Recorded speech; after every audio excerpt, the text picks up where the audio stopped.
It's the week ending Friday the 27th of June, and this is The Week Unwrapped. In the past 7 days, we've seen the United States dropping bunker-busting bombs on Iranian nuclear facilities, Keir Starmer's government facing a rebellion over its proposed changes to welfare, and the gates of Glastonbury flinging open to welcome over 200,000 people. You can read all you need to know about everything that matters in The Week magazine, but we're here to bring you some stories that passed under the radar this week. Big news, not making headlines right now, but with repercussions for all our lives. I'm Olly Mann, and let's unwrap the week.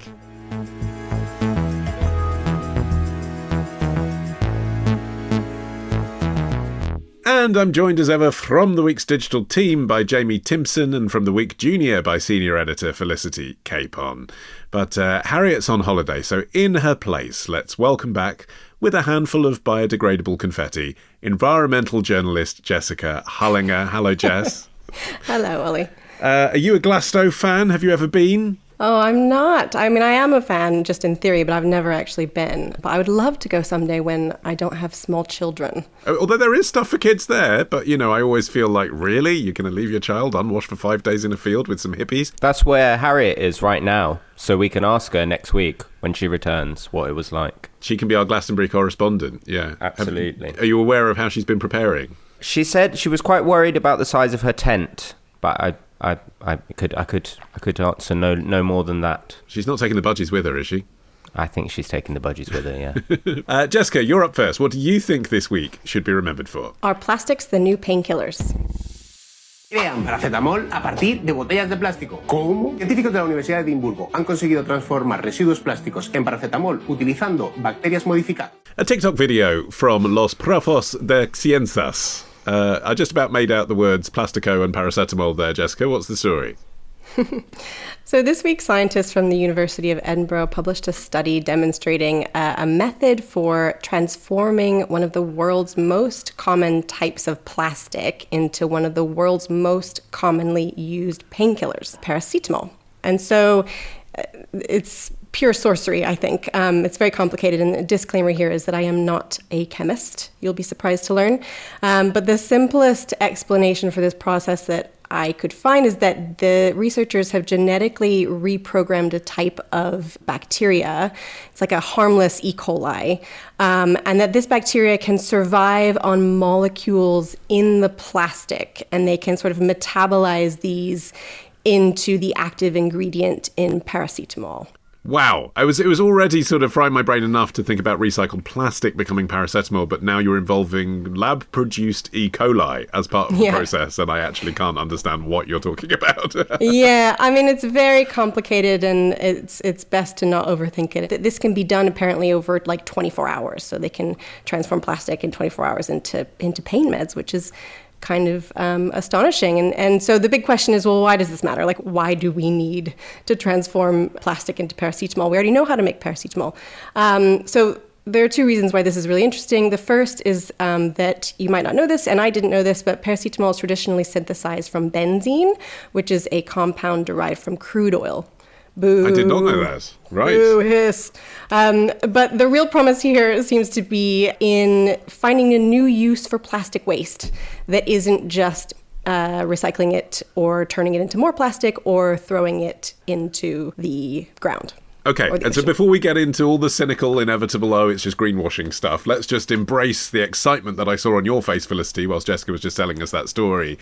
For your readers at the Week Junior, this is like an absolutely brilliant story, isn't it? They love this. Taking a thing that you can recycle, but most of it doesn't get recycled, turning it into a drug that people need. This is good news. This is good news. Don't love trying to explain the science to kids, but obviously being on a magazine that tries to make sense of the world for children and young people, we are like always so hungry and so on the lookout for positive stories.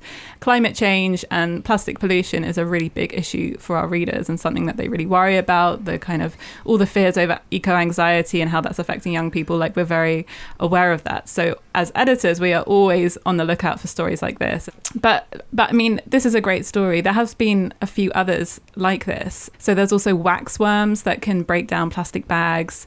There's a plastic we featured in a couple of weeks ago, a plastic plastic that dissolves in water.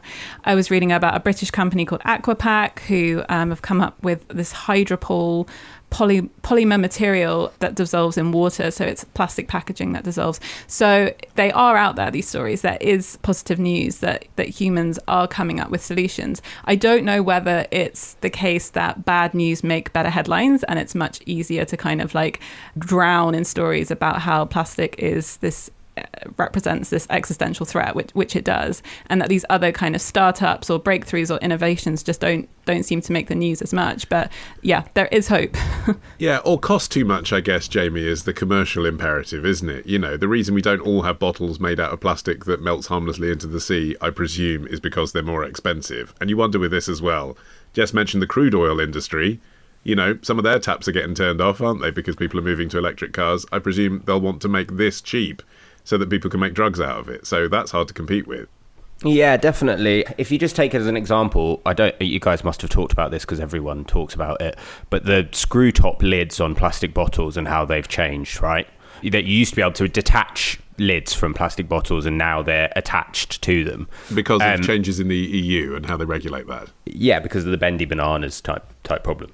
Just the way that people are quite apprehensive about changes like that make me wonder how much they would embrace this kind of change. But like you say, Olly, I think the main issue, I'm very positive about this story, but the main issue is about the scaling up and the fact that quite a lot of these discoveries never do scale up because they don't get the backing from policymakers and companies. And then there's also the question, which I'm sure Jess was about to get onto, which is like, actually, do we not have to think about trying to stop producing plastic rather than coming up with ways to deal with plastic that already exists? And a lot of the treaties that you see about this existential problem do suggest that we need to cut down production before we start talking about what to do with excess. And plastic production is on the rise, isn't it, Jess? Yeah, it's kind of astonishing. So plastic was first invented in 1907, and production has been massively speeding up basically ever since. Production has doubled in the last 2 decades. It's projected to double again by 2040 and then triple by 2060 if we do nothing. And the majority of that is single-use plastics, right? Stuff we use once and then we just toss in the bin. And this is kind of an astonishing statistic, which is that it's estimated that over half of the plastic ever manufactured was produced between 2000 and now.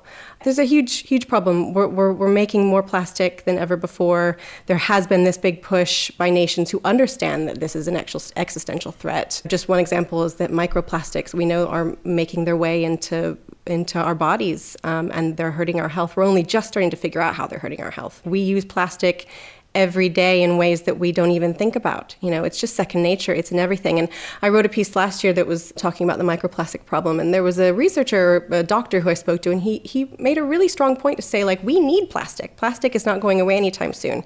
It's a really handy material, and it's essential in really important sectors, including healthcare, right? Like, it's the only thing that can be used for things like intravenous injections and stuff. Like, it's really, really important. But the problem becomes when we start wrapping everything like our cucumbers in it. Like, we don't need that. And there has been this big push by nations to try and cap plastic production. It's really disheartening to watch these conversations unfold because just last year in November, there was a summit where there were more fossil fuel lobbyists there than they were the largest group there, dominating this conversation because they see plastics as their plan B as we start to, in theory, hopefully wind down from using fossil fuels as energy. They're trying to pivot the conversation away from let's cap production. Instead, they're trying to focus on no. The problem isn't production. We need plastic. Instead, we should be focusing on recycling, managing waste, and we need that as well. But it's going to be both. We can't just ignore that we're producing too much of it. And so my concern is that the fossil fuel industry will use this as an opportunity to claim that plastics are a great raw material and we should be making more of it, and we've solved the problem. Now we can transform it into other stuff. That's my worry. I suppose, though, at least, Felicity, this research comes from AstraZeneca, doesn't it? At least there is a PR pressure on big companies like that to try and do things that will make things better. Yeah, I sort of feel that with the whole greenwashing thing, even if they're paying lip service to it, there is enough pressure in the world, enough people who are concerned that they need to at least be shown to be doing something about that. I feel a lot of the stuff with plastic pollution and environmental, if there's a solution or if there's a push to make it better, but it doesn't solve everything immediately, then we all kind of throw up our hands in despair. And actually that's not particularly helpful. Even if we're making little breakthroughs, or even if there is some recognition that there is a problem and we need to do something about it, I think that's a good thing. You have to remember that we haven't had plastics for all that long, or certainly not in the ways that it's come to dominate everything. And we're already recognizing at least that it is a massive problem. It sort of frustrates me in a way, because even if we're making, footsteps in the right direction, that's still a good thing. And you have to remember that if you look beyond all the dire apocalyptic headlines, there have in the past few decades been some really, really good wins, like the ban on microbeads. Like, people forget about that. There have been nations that have banned plastic bags. Chile banned plastic bags in 2018. I think even the kind of cultural shift to getting rid of plastic bags and having your fancy tote bag and your fancy coffee cup, the whole thing around plastic straws was a big deal. Maybe for my own sanity, and because I work on a magazine for young people and I have 2 kids, I think it's really important to highlight all the ways that there can be change. Humans are quite innovative and quite intelligent, and that even though it can seem utterly hopeless, there are still reasons to be hopeful. So what about in the UK, Jamie? Is there more the UK government can do? Yeah, absolutely. So at the moment, actually, there's a call for evidence by the Environmental, Food and Rural Affairs Committee looking into the kind of issues that, as Jess was talking about the Global Plastics Treaty. It was meant to be signed off last November. Talks broke down. They're going to try again in Switzerland in August. And this call for evidence is basically asking everyone, I mean, people can put in their own views on this, about how Britain can lead. And I think it's interesting, we've talked about this before on the podcast, about the kind of level of soft power that the UK is kind of struggling to wield. And I definitely think this is an area in which the government could be bolder and could be, pushing forward and suggesting ways in which we can do something on this topic, because it's important, particularly now that we're not part of the EU, so we can kind of make our own regulations about this kind of stuff. There's a real power that we could take in leading on this front if we want to. But then, sorry, Jess, but I always come back to this question with you. In your home country of the United States, your origin country, there seems to be absolutely no awareness of single-use plastic being an issue. Everything's packaged in multiple plastic boxes. And you sort of think, well, if that's what the US is doing, then it doesn't really matter what anyone else is doing anyway. Yeah, I mean, yes, the U.S. is a huge producer of plastic. I think it is one of the biggest. When I go back to the States, it's like you go to the grocery store and they will double bag your groceries. And so you end up with 3 things in 2 grocery bags, and you think, like, what in the world? How? And is it's a flimsy bag that's designed to be thrown away. It's a flimsy bag, and it just gets thrown away. Yeah. And I think a lot of this comes down to the sort of mentality that is pervasive in the United States, that, like, don't tell us what to do. Like, let the consumers decide. And until there is regulation to say that should be changed, it will not be changed. But I do think that awareness is growing, and I think especially as people start to understand that microplastics are showing up in their bodies, like in placentas, in breast milk, in their brains, in their hearts. I think as that becomes more prevalent in the culture, it will start to shift things. But maybe might put someone off having a paracetamol derived from plastic. Yeah, in theory. Do I want to consume it that way? I don't know. We'll find out. I would think that, the paracetamol doesn't actually contain plastic anymore. But again, there's lots of questions there. I don't know. Okay, on the way, what have mercenary group Wagner been getting up to since their leader's plane crash? That's after this.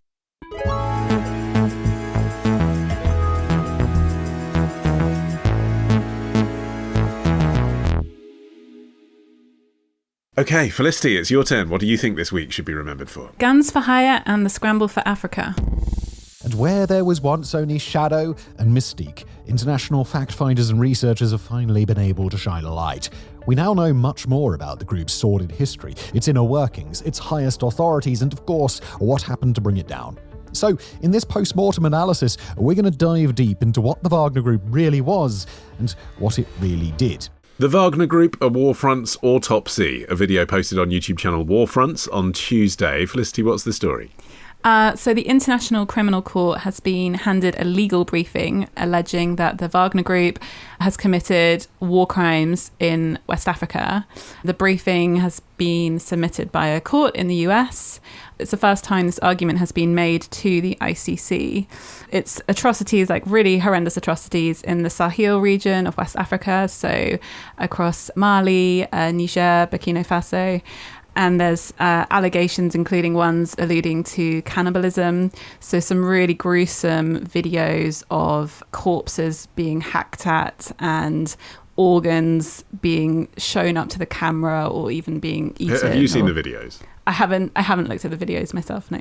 Neither have I, but I can see that they're available to watch if you want to, which is a strange place we're in, isn't it? Yes, and that's actually that's part of the crime. Like, I'm not sure the exact wording of the crime, but publishing it and sort of glorifying it on social media is also considered a crime. So it's being used for recruitment purposes, is it, for Wagner? There's videos of people's body parts and stuff. I think so, yeah. I think it's partly that. It's partly a kind of power play, a power stance to show what these troops have been doing, to kind of show off their successes. So this region of the world is one of the most dangerous regions globally. You don't hear about it a lot, but half of the world's nearly 8,000 victims of terrorism were killed across the territory last year. And there's lots of battles going on against extremist groups linked to Al-Qaeda and Islamic State. There are various channels on Telegram. One is called White Uncles in Africa. That's actually the leading source of the graphic imagery and dehumanizing language and actions. And they're reposting these videos that are widely available to see on Telegram.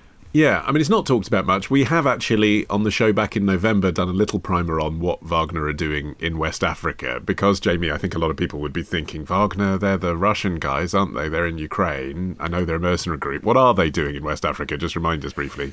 Yeah, so it's after Yevgeny Prigozhin died in August 2023, the kind of Wagner operations were reorganized under Kremlin control. So they're now largely run through the Africa Corps, which is a Russian Ministry of Defense-backed paramilitary force.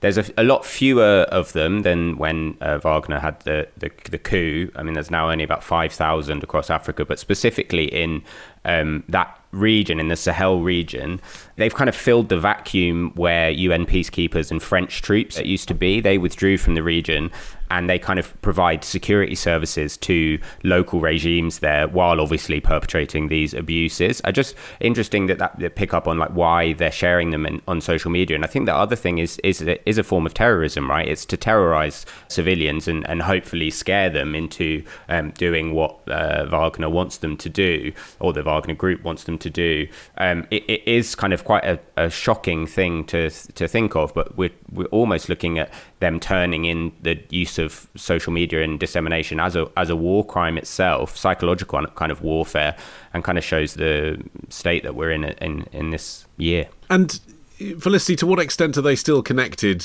very firmly to Putin's government? And if so, what does Russia want out of West Africa?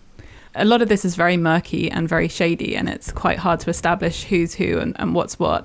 I've read some articles that suggest that Wagner Group and the African Corps are two separate entities, although there seems to be a lot of crossover, whereas other articles will talk about the Wagner Group has been rebranded as the African Corps. But there's certainly a lot of Wagner mercenaries who are now part of the Africa Corps. So it's all kind of complicated. But I think the idea really is that Africa Corps are much more directly linked to the Kremlin, so they come under the control of the Russian Ministry of Defense in a much more obvious and transparent way, whereas the Wagner Group was seen as independent, as seen as separate.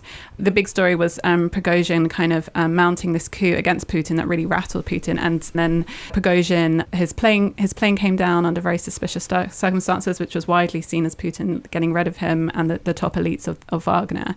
And since then, the idea of the African Corps has been bringing this much more under direct control of Kremlin in order to assert Russian influence across these African territories, which are very appealing and lucrative to Russia because they contain lots of natural resources such as uranium, lithium, gold, diamonds, and some of this is helping to fund Russia's war in Ukraine. I mean, it's interesting. I should put the Kremlin position on how Prigozhin died in that plane crash. Putin has said he was partying on board with drugs and alcohol and throwing grenades around, so that sounds definitely likely. Seems legit. It's just coincidence that he'd mounted a coup against him in recent memory. It is the second anniversary of that coup, that attempted coup, Jess. How do Russians feel about him now? Apparently, he's still relatively popular. I mean, despite the Kremlin's best efforts to sort of erase him from their memory, he was a household name, really, but before the coup and before he died. And a lot of people still really sort of look up to the image of him as sort of like a strong, he was sort of thuggish, right? And I think that there was a piece in the Times this week that said that there are like lots of memorials to him everywhere, statues. And there was an interesting detail that said there were some shops that even sell like toys and other tat with his name and likeness on them, which is really interesting. I mean, his popularity was one of the reasons, aside from the coup, was one of the reasons probably why he was killed, right? They're not even allowed to speak his name like on state TV anymore. So despite that, his reputation endures. Jamie. I think one of the things about Wagner and Prigozhin in particular was the high salaries that he was offering Russians to be a part of his mercenary. The Wagner salary was 250,000 rubles a month, which is kind of roughly around $4,300, which is 6 times the national average wage in Russia. In that regard, he was offering an industry that was far more lucrative than some of the kind of more traditional industries, shall we say, in Russia. So for some people, he could be seen as someone that really helped them get rich. Now, what's interesting is that Putin has been taking on board some of Prigozhin's tactics. Russian men are being bribed to fight in Russia. With the BBC did an investigation recently that saw sign-up bonuses were up to $40,000, which is a huge amount of money in Russia. And some of those are ex-prisoners as well, which is also the Wagner technique. Which is the big thing, yeah. Nearly all of the most recent conscripts in Russia are convicts. He obviously learns, Putin does learn the tactics from people that have caused him pain in the past. I think really when you look at mercenaries and private mercenaries as a industry now, what you can see in 2025 is that now Russian men are as kind of keen to fight in mercenary groups as Colombians, Syrians, people that we used to think of as poorer countries that we used to associate with mercenaries. So what's that? Is that just that the war in Ukraine has basically made this a career option? Like if that's what they've been doing for the last 3 years, then they want to carry on doing it in other countries. I wonder if it's also kind of just desperation, a hopelessness at the kind of nihilistic prospects of Russian society if you're a young man in areas that Putin wants to enlist from. But as you suggested, Felicity, actually, I mean, the people in these videos clearly are not ethnically Russian. The tentacles of Wagner go all over the world, don't they? It's not just about getting Russians to fight. It's been coordinated by Russians. Yeah, that's absolutely right. There was a good piece in the New Statesman recently talking about a new age of mercenary conflict, and it's absolutely fascinating when you start to see the different nationalities that are fighting in conflicts that have nothing to do with their own country. I was really surprised to read that in the Ukraine-Russia conflict you have Cubans, Colombians, Nepalese, Indians, all sorts of nationalities, and a lot of the time these are impoverished young men who really have no prospects or hope at home and are being offered ostensibly very appealing careers or new lives, and Russia is sort of saying, come fight for us and you'll get Russian citizenship and you can have a new life and a new job here. But actually the reality is very, very different. They are treated very, very badly. Their passports are taken away from them, and there's a very cynical argument made by Russia, which is like, well, while the war is still continuing, you have to keep on fighting for us. So they're really trapped. The idea of mercenaries as being these elite, highly skilled military guys is actually being turned on its head, because actually now a lot of mercenaries are very, very poor. They're very, very desperate. They're being used as cannon fodder to go to the front line. And that's helpful for Putin, because if he can send them to the front line, he can avoid having to call up another new wave of Russians, which obviously would cause some consternation at home. It's worth remembering that Prigozhin himself worked his way up from a non-illustrious background. He used to be a caterer. He was a catering tycoon, once known as Putin's chef, apparently. And he got his start working at owning hot dog stands in St. Petersburg in the 90s, and just made his way into Putin's favor. It's mad, isn't it, the sort of variety of industry you can accommodate yourself with once you've risen through the ranks. Like, yeah, I do a bit of mercenary work, a bit of catering. A jack of all trades. I'm going to remember to pull off into Putin's chef next time I'm on the M4. Up next, what is the point of going to university? We'll discuss after this.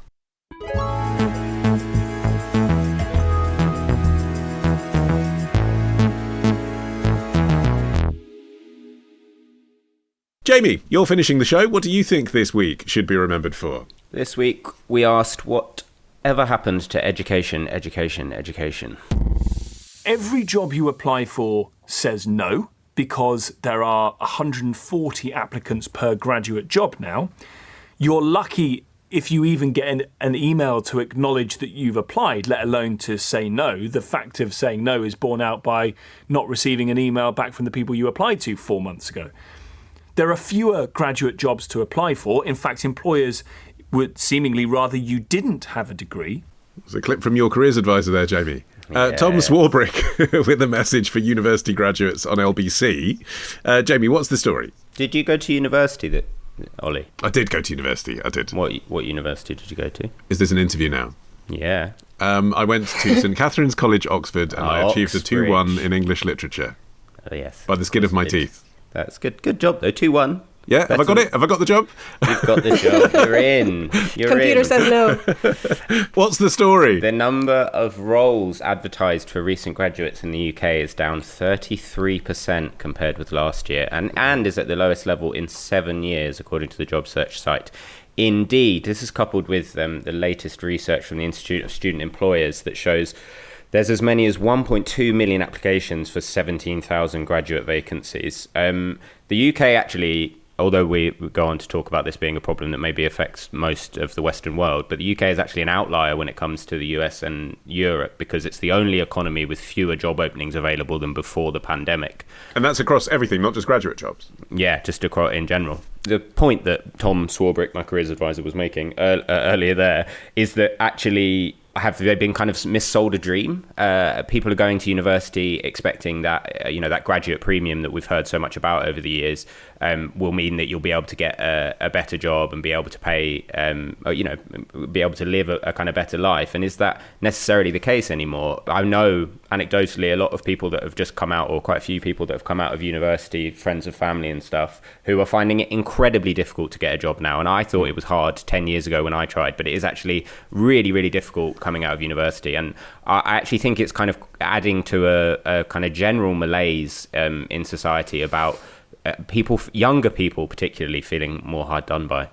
And there's an AI component to this as well, isn't there, Jess? Because when people apply for jobs, they're reporting that clearly what is happening to their CV is it's being interpreted by AI. It's not even reaching the desk of a person they might want to impress with their other skills rather than just their qualification. Yeah, isn't that a bummer? This idea that no human is actually even reading your application or your resume.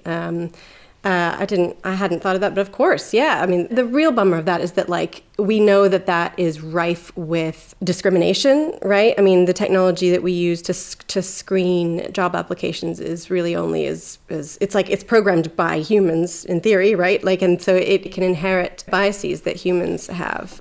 Just even looking at the names of people that apply might just disqualify them in the eyes of technology. So that's a real problem. This debate about whether or not college is worth it has sort of been raging in the U.S. for years, mainly because it's so expensive there, and you end up leaving school with so much debt, and it sort of ebbs and flows and gets louder as a debate as the economy sort of goes up and down. But I think it's interesting to consider what's been happening there, because as college stays very expensive and people start to question whether or not it's worth it, the number of people going to trade school has gone way up. People are going to 2-year vocational school to learn hands-on things like how to be a car mechanic or construction or electric maintenance. Enrollment in vocational focused schools grew by 14% last year and 16% the year before. So, AI might be able to screen job candidates' resumes, but it can't come and build your house. So it can't be a plumber. Yeah.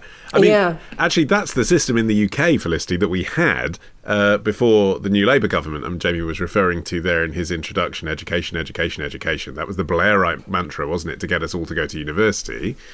But actually, before Tony Blair came along, there were polytechnics that taught you practical things, like being a plumber. And actually, a lot of people are saying, I was looking at the Telegraph article on this, for example, in the comments, people saying, my kids and my grandkids are facing this exact dilemma.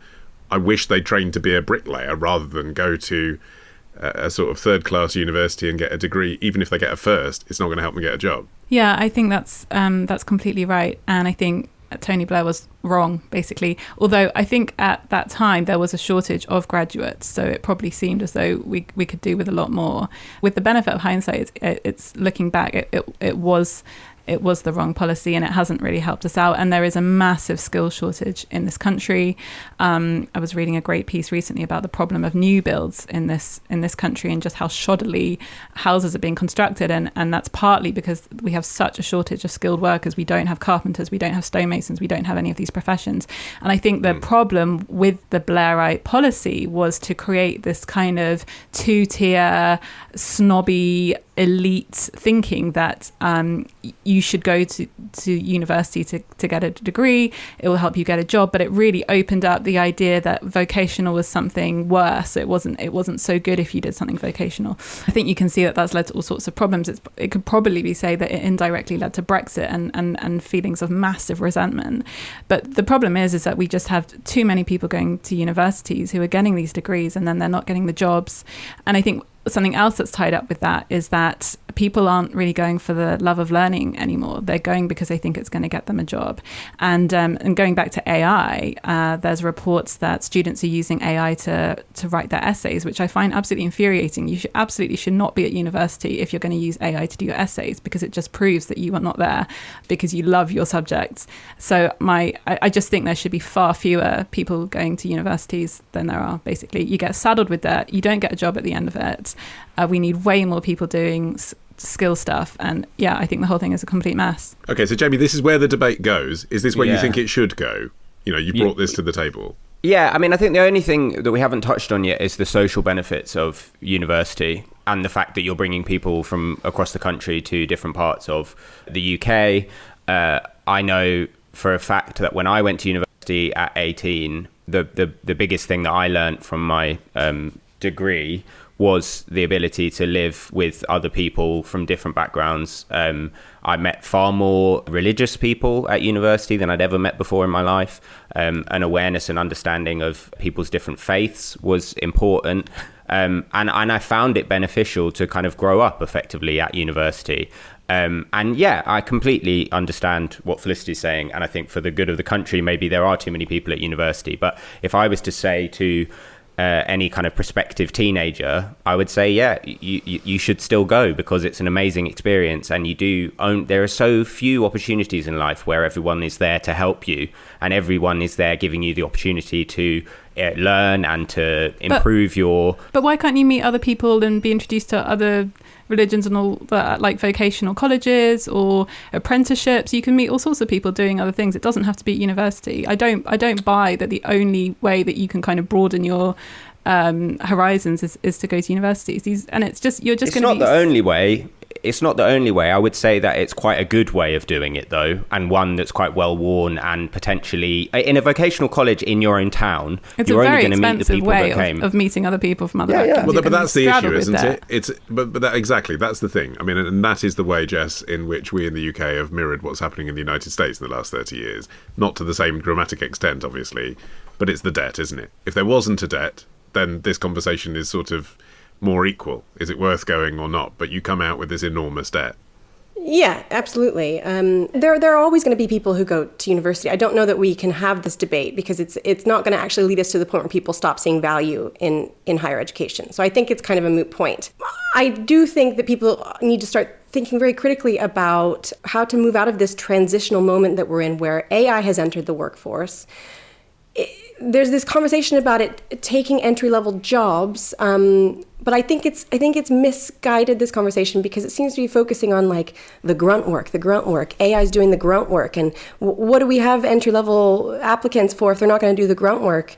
And I think actually it's probably good if AI takes the grunt work, right? Like, I don't want to enter the workforce and be working in the stockroom or making coffee or doing useless paperwork or whatever. Like, I don't think AI can make the coffee yet, sadly. Yeah, no, unfortunately not. Or do the tea run. But I think that hiring managers say that they're looking for new skills in entry-level applicants, right? So they're looking for more advanced technical skills. They're looking for an understanding of how AI is being used so that you can use this tool. So I think we need to refocus on upskilling a bit here. Entry-level jobs aren't going away, but I think the point of entry has changed, and perhaps for the better. And I think also, like, there's a real opportunity here to like ask ourselves how we can better utilize the skills and eagerness and excitement of young people to make companies better and more successful instead of sticking them, in these grunt work jobs. Can AI open the door to like more creative and meaningful human work and more impactful jobs that prioritize the sort of non-digital real life nature of human interaction at a time when like we're really deeply lacking a sense of community and connection in the workplace and in modern society as a whole? And I think every time I think about AI in the workforce, the sort of underpinning question that I think has always been there is, how much do we value our humanness? Do we value it over profit? Do we value it over efficiency or productivity? And who decides that? And I think we do as a society, but I think we really need to think critically about it. And I think we might be getting a little bit distracted about whether or not AI is going to be taking entry-level jobs or whether or not we should end college. I think we have a real opportunity here to think about the future of work. Some chancellors listening to this podcast, Jessica, would be very keen to employ you to teach a final module, I think, with that monologue. Because, JV, that's, what a lot of people... Got my email. What a lot of people will be thinking is... yes, if the job market's changed, then actually the onus is on universities to make sure people are prepared to enter the workforce with a CV that's going to get them a job. Yeah, absolutely. I think what's interesting is a lot of the data shows that if you have the same A levels, you have basically about the same amount of chance of getting a job now as whether you've been to university or not. I don't think my theatre studies A level would help me get a job as a bricklayer. Well, yeah, you could do a kind of performative version of it, I guess. I always do. Yeah. So I think maybe the question is more about what we do about kids that are making sure that kids succeed at school now rather than necessarily funneling them to university. Jess is right. It used to be not so long ago that the only way that you could get access to a computer was by going to university. Now everyone has that ability in their hands in a smartphone. So universities must change the way that they go about teaching, unless they want to, still, I'm sure people will still argue that there's a purpose in learning about English literature and that stuff. That's not necessarily going to help you get a job, being able to talk about Shakespeare, but it might maybe make you a more well-rounded individual in the pub. I don't know where you go on Saturday, at Peppa Pig World. Yeah, can you imagine? Imagine me as a less well-rounded individual, how terrifying that would be. Felicity, did you learn something at university other than your degree? It's highly doubtful. I went to Leeds University and I fell in love with the city and being in a big northern city, and it's a huge university and I went to a very small school, so it was quite eye-opening. It also took me a while to be mature enough to kind of appreciate my university education. I would say I probably did need my degree, but that's because when I was applying for jobs, they all stipulated that you needed to have a minimum 2-1 degree. And I find that frustrating because actually I think companies should think a bit more about whether they do really need applicants to have degrees or whether they can look at school leavers and see that they have benefits from their A-levels. But I think we also need better careers advice, right? There should be better careers advice for school leavers, like a better look at what their skills are and whether they actually really need to go to university. And we don't do enough of that in this country. And more funding for further education colleges as well. Like, I think young people need to see that they have lots more options and that, they should think a bit more widely about it. Yeah, that's really interesting. Final point to you on this, Jessica. With careers advice, I remember thinking this even when I was a kid. The careers advice in the school is being given by people who are teachers, who by definition have been through university and believe in education. And you kind of think that's not that broad a range of experiences to draw from, is it? Of course, teachers think you should go to university. That's what they did. Yeah, it's a good point. I mean, I think, it's really important to speak to as many people as you possibly can about your future and what you want to do and how you might go about doing it. I mean, don't limit yourself. And there are so many opportunities out there. I completely agree. And I think, to your point about school guidance and career guidance, I really do think there's a gap, like a lag, right? We haven't really, the systems that we have in place to give that advice to young people have not caught up to the new reality that we are in. And I think that's one of the big problems. Okay, you've all graduated with flying colours from the Week Unwrapped University.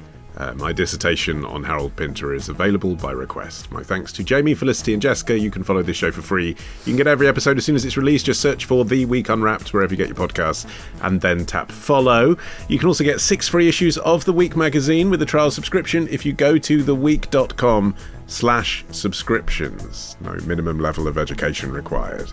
In the meantime, I've been Olly Mann. Our music is by Tom Morby, the producer Ollie Peart at Rethink Audio. And until we meet again to unwrap next week, bye-bye.